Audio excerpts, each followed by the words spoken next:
Hello. The University of Strathclyde was started up as a place of useful learning. That basically meant that it was meant to be a place that everyone could learn. It was meant to be a place that ordinary students, as well as the very wealthiest in our community, could afford to come and get an education. And I think that's really important, and I think that we've kind of gone away from that towards these days. This union itself was formed in 1964. It was formed out of a merger from 3 different unions, student unions, of different disciplines. That time was a brilliant time for student unions. These buildings all across Scotland, all across Europe, were actually full of students, and it was a time when nights out and politics and representation were not seen as separate issues. They were seen as students coming together, working together, and having a common goal, right? The thing is that 4 years ago, we used to have a full union. Particularly 4 years ago, the place was absolutely full every single night, right? When it came to the all-night Tuesdays and the TFA Fridays, there was actually a big queue going outside the front door. I've seen it going all the way down and round the corner of John Street, that is. Right? I think we can get back to doing that, and there's a quite simple reason why that was the case then and that's not the case now. We're not speaking to students. Back in those days, PR teams used to go out, they used to speak to people out on Montrose Street, out around campus. They used to knock on students on the hall's doors. They used to tell them, this is your union. This is where you get your cheapest drinks. This is where all of your money goes back into students. This is where you should go for your nights out. We will bring you the best DJs. We will bring you the best night out. Come to our union, and this is our home. This is the second home for students. We can go back to doing that. I can fill up this union working with you guys.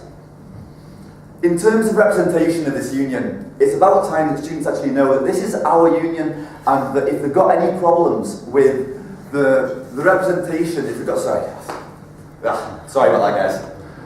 If they've got any problems on their course affecting them as an individual, or as a whole course, or as a whole year, they need to know that they can come to the union and it will fix their problems. Whether it be an individual problem that's affecting them financially, we can sit down with them, with our financial experts, or whether it be a problem with their entire course, an entire year, because there are being cuts being put in place, which the university regularly do. Now the thing is about those kind of issues, is that when the university left to get away with it, they will bring these cuts through. But the thing is it's shown time and time again in different places that if you highlight this issue, if you show to the media what the university is doing and what's happening, the university do go back on these issues. And I think that the case would have been in the SOS campaign is that the university was starting to look like they were going to back down, and unfortunately we backed down on that campaign, and I think that's not right. I think we have to have a concerted effort to actually defend our students. 1 second. As far as the Hero Awards are concerned, I think that's a brilliant initiative. I think that not enough times right now are students actually rewarded for the work, the brilliant work that they do at our student union. And the thing about it is basically that, right, sorry.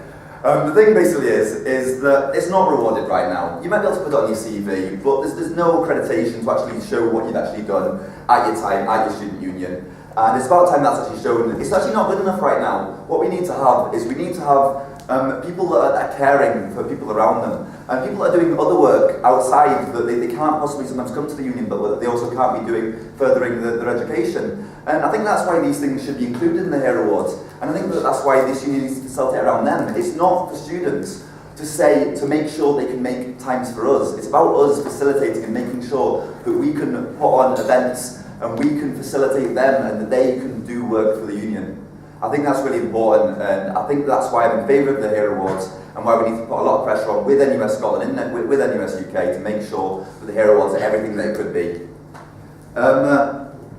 As far as the independence debate is concerned, I completely agree with Baku. I think we need to have conversations about this. I think we need to make sure that as student unions all across Scotland that we actually do benefit from this debate, that it's not just all about the people at the top of our society. We need to make sure that what we're actually going to benefit from this debate. What are we going to get if the answer is no to independence? What are we going to get from that? Are we going to get some further action for student unions?